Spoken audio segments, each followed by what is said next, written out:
If you were to think of an archaeological object that could shed light on the daily life of past people, what would you picture? Would it be pottery? A fragment of a letter or text? What about a sock?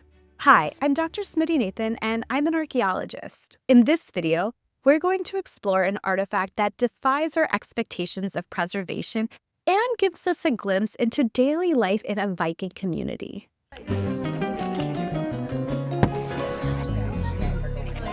This is a woolen sock from the Viking settlement of Coppergate, which is located in the north of England in the city of York.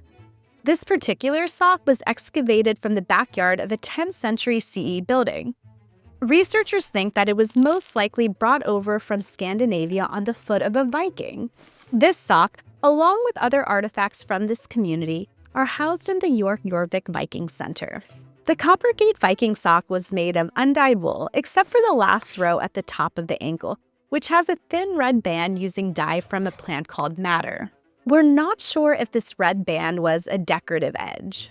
The sock's maker may have planned to turn the sock into a longer red stocking, but maybe never finished it, but we really don't know. What we do know is that the sock was created using the Nalbinding technique.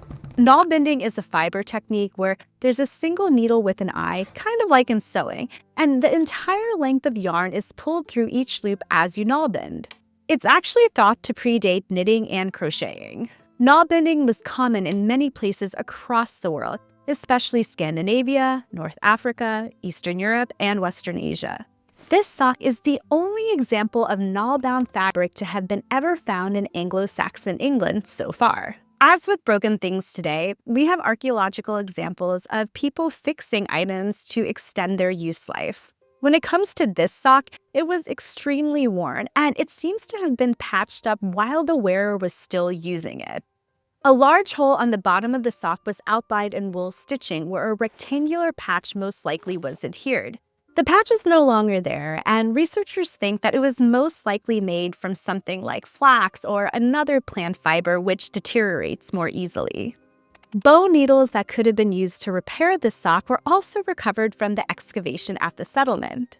This artifact gives us a glimpse into how Vikings made and repaired socks in the past. In addition to this Viking sock, other socks have turned up in the archaeological record. You can learn more about this in our Lost Socks video linked below. This video is part of our Artifact of the Day series, where we take a quick look at intriguing objects from the past. If you're interested in watching another Artifact of the Day video, check out the video here.